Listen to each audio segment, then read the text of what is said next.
আজ ঘুম থেকে উঠেছিলাম ভোর ৫টার সময়। ঘুম থেকে উঠে হাজব্যান্ডকে রান্না করে দিয়ে ও ডিউটি চলে যাওয়ার পরে আমি চলে এসেছিলাম ছাদে। ছাদে ঘুম থেকে উঠে যদি এসে এইরকম একটা সুন্দর চারিদিক পরিবেশ দেখা যায়, মনটা পুরো ফ্রেশ হয়ে যায়। আর তারপরে আমার ছাদের সাথে লাগানো রয়েছে একটা আম গাছ। আর আম গাছে পুরো দেখো মুকুলে ভরে গেছে, আর এত সুন্দর গন্ধ, মনটা পুরো ফ্রেশ হয়ে যায়। হ্যালো এভরিওয়ান, কেমন আছো তোমরা সবাই? আশা করছি সবাই খুব ভালো আছো, সুস্থ আছো। আমিও কিন্তু বেশ ভালোই আছি। নতুন দিন, নতুন সকাল, চলে এসেছি নতুন একটা ভিডিও নিয়ে। আজকের ব্লগটা যদি তোমাদের ভালো লেগে থাকে, আমার চ্যানেলটাকে সবাই সাবস্ক্রাইব করে নিও, আর কমেন্ট করতে ভুলো না। ভালো লাগলে একটা কিন্তু লাইক করে দিও। তারপরে আমি ছাদ থেকে চলে এসেছিলাম, এসে আমার সব বাড়ির ঘরের কাজকর্মে লেগে পড়েছি। আমি প্রথমে সারা ঘর বাড়ি পুরোটাকে একদম সুন্দর করে ঝাড়ু দিয়ে নিচ্ছি। সকালবেলায় ঘুম থেকে উঠে আমি একবার ঝাড়ু দিয়েছিলাম, হাজব্যান্ড বেরিয়ে যাওয়ার পরে আবার ভালো করে সব ঘরগুলোকে একদম সিঁড়ি টিড়ি দিয়ে একদম সুন্দর করে ঝাড় দিয়ে নিচ্ছি। আর ঘর ঝাড়ু দেওয়ার সাথে সাথে কিন্তু আমি ঘরের সমস্ত ফার্নিচারগুলো প্রত্যেক দিন যতটা পারি একটু মুছে নেওয়ার চেষ্টা করি, যদি সময় থাকে। আজকে যেহেতু ছিল শনিবার, ছেলেও ঘুম থেকে ওঠেনি এখনও, ও ঘুমোচ্ছে। ওর আজকে টিউশনটা ছুটি আছে, তো সেই জন্য পড়তে দিতে যাওয়ারও কোনো তাড়াহুড়ো নেই। আমি সেই কারণে খুবই আস্তে ধীরে ঘরের কাজগুলো করছি। কিন্তু ছেলের টিউশন নেই, তবুও ওর কিন্তু স্কুল আছে, তো সেই কারণে আমাকে 9টা সাড়ে 9টার মধ্যেই সমস্ত কাজকর্মগুলো কমপ্লিট করে নিতে হবে, তারপরে ওকে স্কুলে দিতে যাব। এদিকে দেখো আমার ঘর ঝাড়ু দেওয়া হয়ে গেছে, কিছু বাসন, এঁঠো বাসন ছিল, তো সেগুলোকে আমি মেজে ধুয়ে নিচ্ছি। সকালবেলায় বাসি কাজকর্ম সেরে স্নান করে যদি পুজোটা দিয়ে নেওয়া যায়, আমার মনে হয় অনেকটাই কাজ হালকা হয়ে যায়। আর পুজোটা না দেওয়া হলে যেন মনে হয় সব কাজটাই অসম্পূর্ণ হয়ে রয়েছে।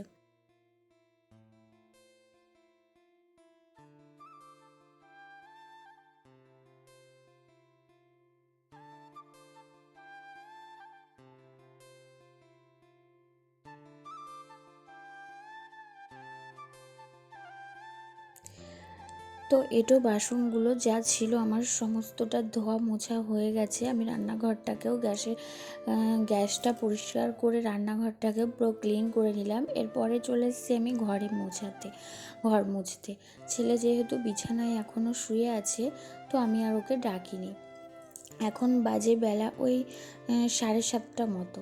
তো আমি ভাবছি ও ঘুমোক, আমি আমার কাজকর্মগুলো সেরে নিই। বিছানাটা আমি পরে ছেলে উঠে গেলে আমি কিন্তু পরিষ্কার করে তুলে নিয়েছিলাম। তারপরে ঘরের ফ্লোরটা একবার করে ঝাড় দিয়ে নেব। তো আমি ঘর মুছে নিলাম, আর তারপরেই আমি সিঁড়িটাকেও মুছে নিয়েছিলাম। আমার বারান্দা, ঠাকুর ঘর সমস্তটাই আমি মুছে নিয়েছিলাম।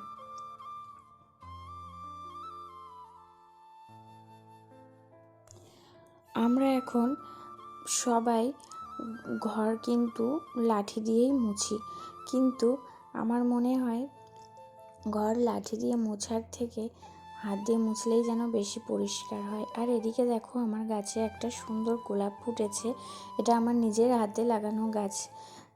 এত সুন্দর ফুল ফুটেছে, আমি তোমাদেরকে একটু শেয়ার করলাম। দেখো বন্ধুরা, গোলাপের কালারটাও কতটা সুন্দর আর মিষ্টি, আমার তো ভীষণই ভালো লাগছিল। আর তারপরে আমি স্নান করে নিয়েছিলাম। আমার সমস্ত কাজকর্ম কমপ্লিট করে আমি স্নান করে চলে এসেছি এখন ঘরে। আর ঘরে এসে একটু স্কিন কেয়ার করে নিচ্ছি। আমি যেহেতু এখন মুখে কিছুই মাখি না, শুধু একটু জাস্ট সানস্ক্রিন লাগিয়ে নিই, কারণ আমাকে রোদ্দুরে যেতে হয়, তো সেই কারণে সানস্ক্রিনটা আমি সবসময় চেষ্টা করি মাখার। আর তারপরে আমি সিঁদুর পরে নিচ্ছি। পুজো দেওয়ার আগে আমার মনে হয় বউদের একটু সিঁদুর পরে নেওয়া উচিত, তাহলে ভালো হয়।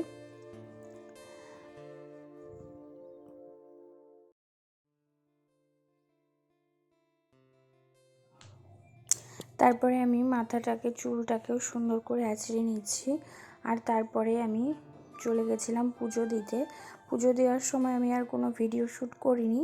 তারপরে আমি চলে গেছিলাম জামা কাপড় মেলতে। আর আজকে যেহেতু ছেলেকে এক্ষুনি স্কুলে দিতে যাব, সেই জন্য খুবই তাড়াতাড়ি করছিলাম, সেই জন্য পুজোটা আর আমি দেওয়ার ভিডিওটা শ্যুট করতে পারিনি।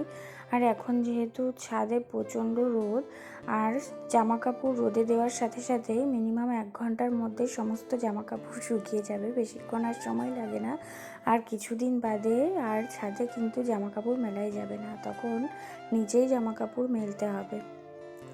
তো তারপরে আমি চলে গেছিলাম ছেলেকে রেডি করে স্কুলে দিতে। আর তখন আর কোনো ভিডিও আমি শ্যুট করিনি। স্কুল থেকে এসে আমি রান্না বসিয়ে দিয়েছিলাম। আর আজকে রান্না করেছিলাম ডাল বাটা দিয়ে, বড়া করে, আলু আর কাঁচকলা দিয়ে ঝোল, আর করেছিলাম শাক।